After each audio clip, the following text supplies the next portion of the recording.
그런데 예수님 주변에서 이렇게 서성이던 사람들, 또 뒤쫓아가던 사람들 가운데서 마지막 주님이 십자가를 지시기 직전에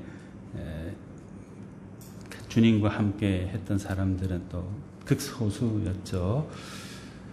주변엔 물론 많은 사람들이 있었겠지만 12명의 제자들이 예수님과 함께 마지막 만찬을 나누시면서 그 다음에 있을 예수님의 길을 예비했습니다. 제자들은 모르는 상태에서 진행된 일이었지만은 예수님은 아버지의 뜻을 알고 당신께서 가셔야 할 그 마지막 길을 묵묵히 가셨고 제자들도 그와 함께 동행하기를 원하셔서 그 만찬 자리까지 가도록 해주셨습니다. 분명히 예수님의 제자들 가운데 여러 사람들이 예수님 마지막 만찬 주변에 같이 있었습니다. 12명의 제자들이 있긴 있었지만은 그런데 안타까운 것은 그 사람들 모두가 다 예수님과 마음을 같이 하고 나누거나 예수님의 비전을 공유하거나 그렇게 하지는 못했다는 거죠.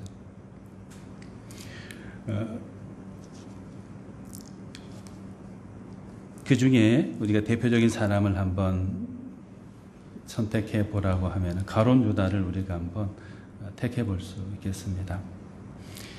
가장 가깝고 오랫동안 다른 누구보다 오랫동안 같이 시간을 보내었던 사람이 바로 이 가룟 유다였는데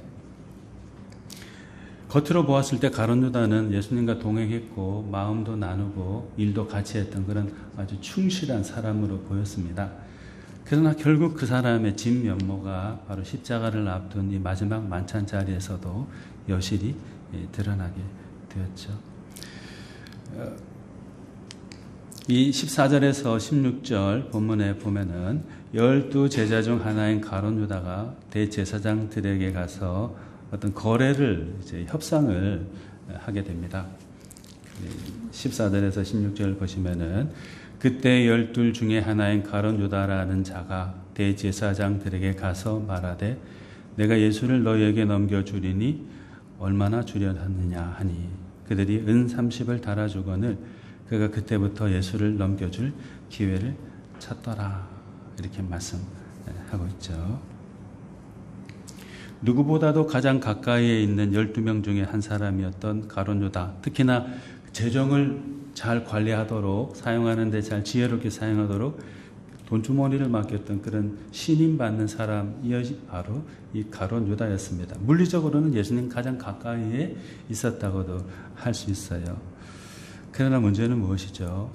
주변의 서성이었을 뿐이지 예수님의 그 진심과 예수님의 하시고자 하는 그 사역의 목적, 최종 목적, 그것을 함께 공유하지 못했던 것이죠. 그래서 결국에는 그 예수님의 진심을 이해하지 못해서 반대편에 서게 되었고 예수님을 파는, 붙잡혀 죽음으로 몰아가는 그런 사람이 되어버리고 말았던 것입니다. 제가 뭐 다른 여러 나라에 다녀보지 못해서 잘은 모르지만은 우리나라만큼 예배나 뭐 모임이 교회에서 많은 데가 많지 않을 거예요. 많지 않을 거예요. 뭐 새벽에도 모이고, 뭐 낮에도 이런저런 뭐 성경 공부다 뭐다 해서 모이고, 수요일도 모이고, 금요일 밤에도 모이고, 주일은 아침 저녁으로 모이고, 얼마나 모임이 많아요. 또 뭐 1000만 성도님, 뭐 몇백만이니, 뭐 많은 성도들이 하나님을 섬기고 예수님을 섬기고 교회 신자라고 하고 있습니다. 그래서 저를 포함해가지고 물리적으로는 교회당과 가깝고 예수님과 가깝고 성경책, 그냥 여러 책 가운데 하나의 책으로서의 성경을 보는 그런 우리를 범하는 우리가 아닌가 한번 생각해 봅니다. 물리적으로 뿐만 아니라 예수님의 마음을 나누는 사람, 그 사람이 진정한 예수님의 제자가 될 수 있죠. 주님의 사람이 될 수가 있습니다. 가룟 유다를 통해서 반면 교사를 삼아야 될 것 같아요. 가장 가까이 있었지만은 예수님의 마음을 이해하지 못했던 사람, 예수님과 한 마음으로 살아가고자 결단하고 그걸 지켜내지 못했던 사람, 그 사람이 바로 가룟 유다죠. 또 본문에 나오는 대제사장도 마찬가지입니다. 대제사장은 물론 예수님을 이해하지 못하는 사람들이 대부분이긴 했지만은 하나님을 누구보다도 이스라엘에서 제일 잘 섬기는 사람, 또 제일 많이 율법을 아는 사람, 또 가르치는 사람, 또 공인된 사람이잖아요. 그런 사람이었지만은 가까운 듯 보였지만은 제일 멀리 있었던 사람이 이 대제사장이었죠. 왜냐면 예수님 죽이는데 거의 앞장선 사람들이 대제사장들이었잖아요. 오늘 우리 종교개혁 기념주일을 또 맞이해서 성찬식도 하게 되는데, 우리 자신은 예수님과 물리적으로만 가까이 있느냐, 지식적으로만 가까이 있느냐, 아니면 이 마음으로 주님을 가까이 하고 있느냐, 이걸 한번 돌아보면 좋겠어요. 마음을 같이 하지 못하면 언제든지 얼마든지 떨어지게 되어 있습니다.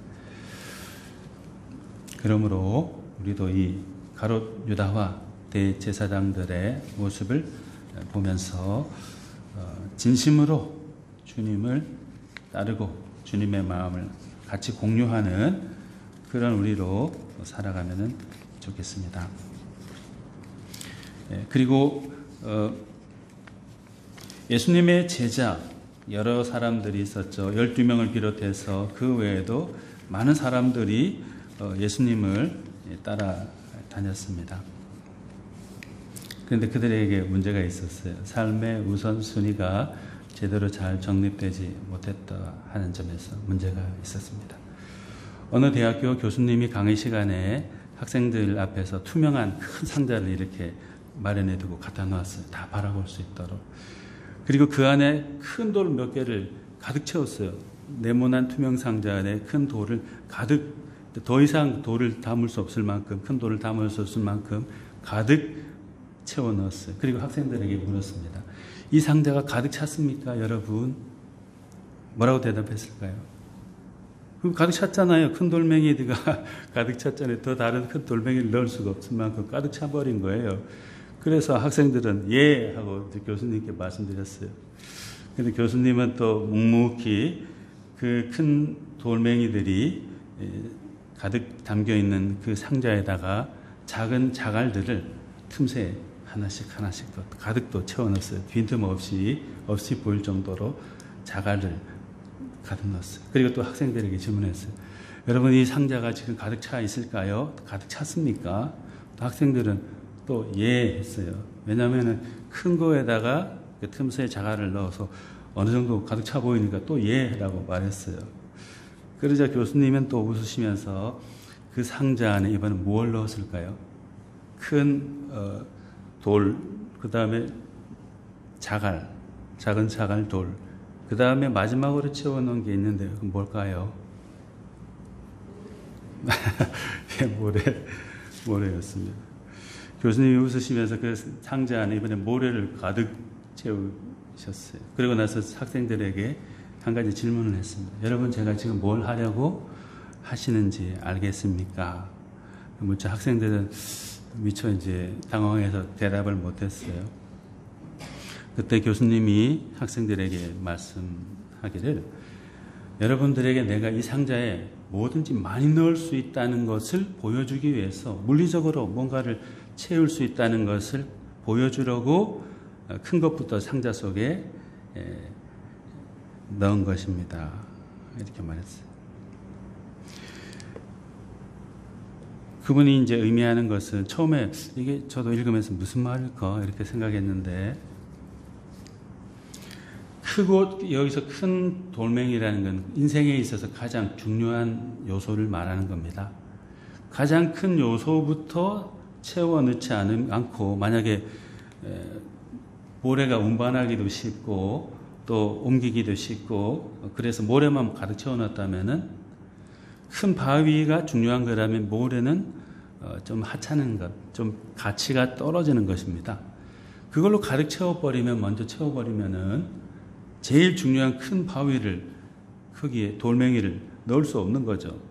아무리 모래가 많아도 커다란 이 돌, 그 하나만큼 가치를 못 하는데, 큰 것을 얻을 기회를 잃어버리게 된 것이죠.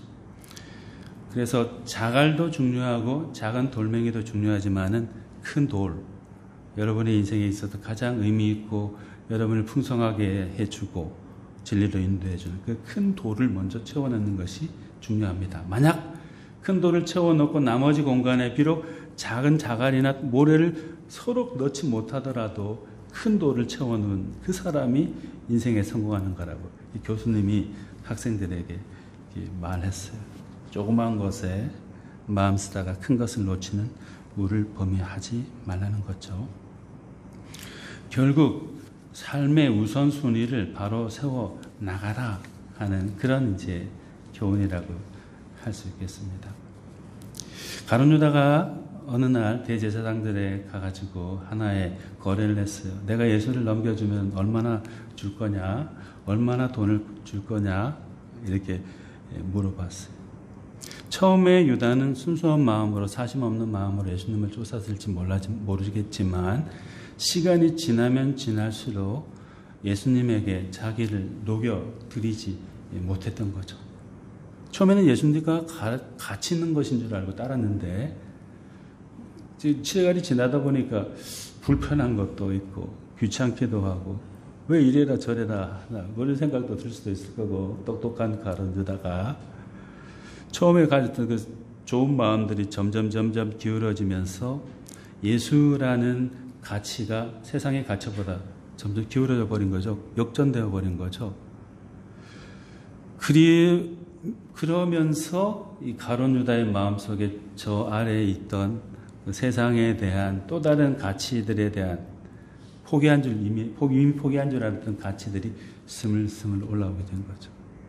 만약에 가룟 유다가 정말 깨끗한 마음으로 예수라는 자는 하나님의 선지자가 아니다. 우리를 구해줄 사람이 아니다. 정말 안타깝다. 이렇게 만약에 생각했다면 순수한 사람이었다면 정말 통곡하면서 눈물 뿌려서 하나님 아버지께 기도하고 막 그랬을 거예요. 그런데 대제사장들이 가가지고 얼마 받았죠? 돈을 받고 예수를 팔았죠. 내가 예수를 넘겨줄 테니까 얼마 줄 거냐? 이렇게 말해요. 결국 가룟 유다는 아주 훌륭한 제자이었겠지만 그의 마음속에는 삶의 우선순위가 제대로 정립되어 있지 않았던 것입니다. 예수님이 마태복음 4장에 보면 마귀에게 시험받는 이야기가 나오죠. 아주 높은 산으로 마귀가 예수님을 데리고 가가지고 세상에 좋은 것들을 다 보여줬어요. 천하 만국과 그 영광을 보여주었다 했는데 그리고 나서 마귀가 이제 거래를 하죠. 만일 네가 나에게 엎드려 경배하면 이 모든 것을 주겠다 했습니다. 세상의 것 좋아하는 사람은 어이구 이때다 싶어가지고 그냥 넙죽 한번 절하고 그 모든 것 다 가질 수 있잖아요. 그런데 예수님 뭐라고 말씀하셨죠? 사탄아 물러가라. 주 너의 하나님께 경배하고 다만 그를 섬기라. 이렇게 말씀했습니다. 네가 아무리 많은 걸 가지고 와가지고 나한테 주려고 해도 하나님보다 더 좋은 것은 세상에 없다. 마귀야 나를 유혹하지 말고 떠나가라. 분명한 예수님의 삶의 우선순위가 표명된 것이죠. 사도 바울이 디모데 사랑하는 믿음의 아들 디모데에게 디모데전서 3장 1절 이하에서 이런 말씀했습니다. 미쁘다 이 말이여 곧 사람이 감독의 직분을 얻으려 함은 선한 일을 사모하는 것이라. 감독은 돈을 사랑하지 아니하며 이렇게 말했어요. 감독의 직분, 그러니까 이 성도들을 믿음의 교우들이 잘 생활할 수 있도록 도와주고 권면하고 기도해주고 그런 역할을 네가 하고자 한다면은 그런 선한 일을 사모하고자 한다면은 돈을 사랑해서는 안 된다 이렇게 말한 거죠. 물론 돈이 없으면 사람이 살 수 없죠. 그러나 지나친 세상의 것에 돈이 상징하는 세상의 것을 탐욕스럽게 쳐다보든지 그걸 취하려고 그게 큰 바위인 줄 알고 그것만 막 넣으려고 맨 먼저 넣으려고 하다 보면 진짜 소중한 것 그런 것들을 채워넣을 수가 없다. 그래서 디모데에게 사도 바울이 연이어서 말하죠. 돈을 사랑함이 일만하게 뿌리가 되나니 이것을 탐내는 자들은 미혹을 받아 믿음에서 떠나 많은 근심으로써 자기를 찔렀도다. 이렇게 말씀했습니다. 사랑하는 여러분, 무엇에 관심을 가지느냐가 우리가 어떤 사람이 될 것인가를 결정합니다. 물론 생활하면서 중요하게 생각해야 될 것들이 많이 있지만은 우리는 하나님 믿는 사람이고 예수님 믿는 사람, 신앙인이기 때문에 무엇을 우선순위에 두어야 될지 그걸 이제 결정해야 되죠. 그렇지 않으면 고기 잡는 그 뱃속에 평생 살다가 고기만 잡다가 죽는 베드로가 될 수 있어요.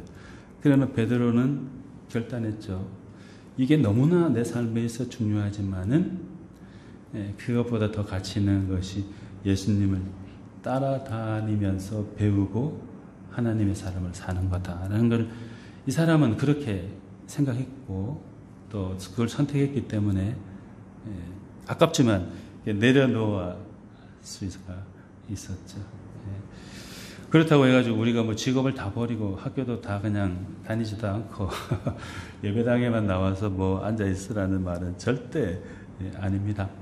그렇지만은 신앙인으로서 이걸 해야 되고 하지 말아야 될 거, 또 먼저 해야 될 거, 나중에 해야 될 거, 이런 우선순위 이걸 제대로 잘 우리가 질서 있게 정리를 해둬야 되겠어요. 그렇지 않으면 가룟 유다와 같은 안타까운 사람이 되어버릴 수 있기 때문에 그렇습니다. 우리 예수님은 제자들과 함께 여러 곳을 다니면서 많은 것을 보여주셨죠. 그리고 결국은 그것이 제자들뿐만 아니라 세상에 있는 모든 사람들에게 보여주시는 당신의 사랑입니다. 당신의 사랑. 그 25절에서 28절에 이런 말씀이 있죠. 예수를 파는 유다가 대답하여 이르되 랍비여 나는 아니지요. 너희 중에 나를 파는 사람이 있을 거다 하니까 나는 아니지요. 대답하시되 내가 말하였도다 하시니라. 그들이 먹을 때 예수께서 떡을 가지사 축복하시고 떼어 제자들에게 주시며 이르시되 받아서 먹으라. 이것은 내 몸이니라 하시고 또 잔을 가지사 감사 기도하시고 그들에게 주시며 이르시되 너희가 다 이것을 마시라. 이것은 죄의 사함을 얻게 하려고 많은 사람을 위하여 흘리는 바 나의 피 곧 언약의 피니라 말했습니다. 실제 그 현장에 이제 사건이 어떻게 되었었는지는 저나 우리 성도님들이 그 현장에 있지 않았기 때문에 잘은 모르겠지만은 최후의 만찬을 하시면서 분명히 문맥상으로도 그렇고 분명히 예수님께서 제자들과 이 만찬을 나누셨잖아요. 떡을 나누시고 또 포도주를 나누시고 뭐 이렇게 하셨습니다. 그런데 그 떡과 잔 이것은 곧 말씀에 있는 대로 예수님의 몸, 예수님의 피라고 말했죠. 사람들을 위해서 유대 사회에는 이제 사람의 죄를 속함받기 위해서는 짐승을 죽여서 피를 드리고 또 그걸 태우기도 하고 그렇게 해서 누군가의 희생을 통해서 그 죄의 사함을 받았다는 것을 확증해줬거든요. 그런데 예수님은 당신의 피와 당신의 육신을 생명을 들이심으로써 모든 사람이 죄사함 받을 거라는 것을 말씀해 주셨고 그렇게 또 직접 실행해 가셨죠. 그런데 그 앞서 제자들과 마지막 만찬을 하면서 제자들 11명만 잔도 주시고 떡도 주시고 이렇게 했을까요? 분명히 가룟 유다도 여기 있었잖아요. 그죠? 다른 사람이 원치 않든 또는 가룟 유다도 꺼림직했을지 어떨지 몰라도 분명히 가룟 유다를 포함한 모든 그 자리에 있는 제자들에게 떡과 잔, 곧 당신의 생명을 상징하는 것을 다 제공해 주었어요. 마음대로 사는 우리지만 가룟 유다였지만 그 사람에게도 예수님은 당신의 생명을 이렇게 주신 거죠. 떡을 만들기 위해서 식물을 어쨌든 물리적으로는 그 떡이 식물이라는 존재를 없애야 되잖아요. 잔을 음료를 만들기 위해서는 어쨌든 그 포도라든지 그런 걸 또 으개서 존재를 없애야 되는 거죠. 희생을 통해서 탄생한 이 떡과 잔이죠. 희생을 통한 생명을 일으키는 예수님의 보혈의 피, 그 십자가에 달리신 몸, 거기에 이 가룟 유다도 초청받은 겁니다. 선택은 이제 유다의 몫이지만 모든 사람들을 위해서 당신의 모든 것을 다 내어주신 우리 주 예수 그리스도, 그분의 사랑이 과거에도 있었고 오늘도 있고 또 영원토록 있게 될 것입니다. 우리도 가룟 유다처럼 이게 삶의 우선순위가 헷갈락해가지고 주님보다 다른 것을 너무 사랑하고 그것만 줬다가 주님을 잃어버릴 때도 있지만, 그때도 주님은 축복하시면서 당신의 그 생명의 사랑을 우리에게 공급해 주십니다. 그렇기 때문에 돌이키고 다시금 주님을 만나고 주님과 동행하는 우리 삶이 지금부터 계속 앞으로도 이어질 수 있기를 바랍니다. 우리 기도하시겠습니다.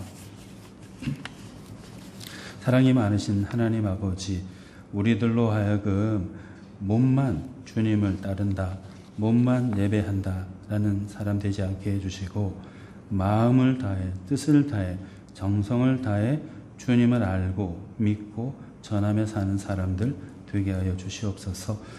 우리에게 필요한 세상에 많은 것들이 있습니다. 정말 절실하게 필요로 하는 것들이 많이 있습니다. 그렇지만 그 가운데에서 제일 중요하게 생각해야 될 것이 무엇인지 다시 한번 생각해 주시고, 우리 삶의 최우선 순위를 주님께 두고 하나님의 나라에 두고 살아갈 수 있도록 하여 주시옵소서. 주님, 쓰러지고 또 매마다 마땅한 우리이지만, 실수와 잘못이 많은 우리이지만, 그럼에도 불구하고 당신의 모든 것을 우리 위해서 내어주심을 감사드립니다.